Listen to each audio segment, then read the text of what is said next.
अपना YouTube channel Real Music Studio like subscribe और bell घंटी को दबाना ना भूलें। छोड़ी बनल जा छो बॉडी कवन खेले छी कबड्डी मन भीतरी से मटक छो छोड़ी बनल जा छो बॉडी कवन खेले छी कबड्डी मन भीतरी से मटक छो कवन लइका के कवन लइका के हथवा खटक छ तोहर कुमारे में लटक छो कवन लइका के हथवा खटक छ तोहर कुमारे में लटक छो छोड़ी बनल जा छो बॉडी कवन खेले छ कबड्डी मन भीतरी से मटक छो छोड़ी बनल जा छो बॉडी कवन खेले छ कबड्डी मन भीतरी से मटक छो कवन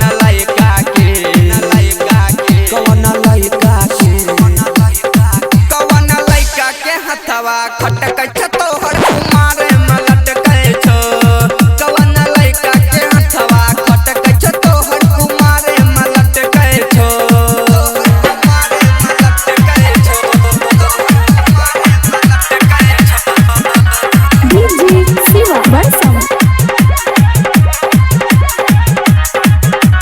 चढ़ली जवानी तोहर मारे छलो जंप गे दिलवा के भीतरी उठावे ना भूकंप गे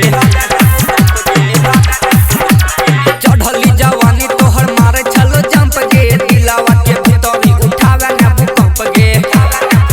चिट्टू टोप के ने माल तोहर गोरे गोरे गाल चिट्टू टोप के ने माल तोहर गोरे गोरे गाल बोलना कोना के सटक छो चिट्टू टोप के ने माल तोहर गोरे गोरे गाल चिट्टू टोप के ने माल तोहर गोरे गोरे गाल बोलना कोना के सटक छो कवन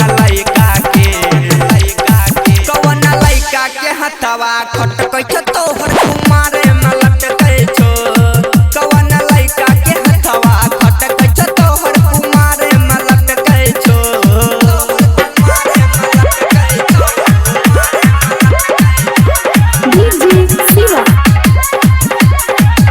चले छटा गड़िया तुझसे कसी हसीन में डाला तो असी सब एड़ा भोला पिन में चले छटा गड़िया तुझसे कसी हसीन में डाला तो असी सब एड़ा भोला पिन में रटर बबलुआ बदल देखी बेहलोगे पागल रटर बबलुआ बदल देखी बेहलोगे पागल बात सगड़ो फटक छो रटर बबलुआ बदल देखी बेहलोगे पागल रटर बबलुआ बदल देखी बेहलोगे पागल बात सगड़ो फटक छो कवन लइका के हथवा खटक छ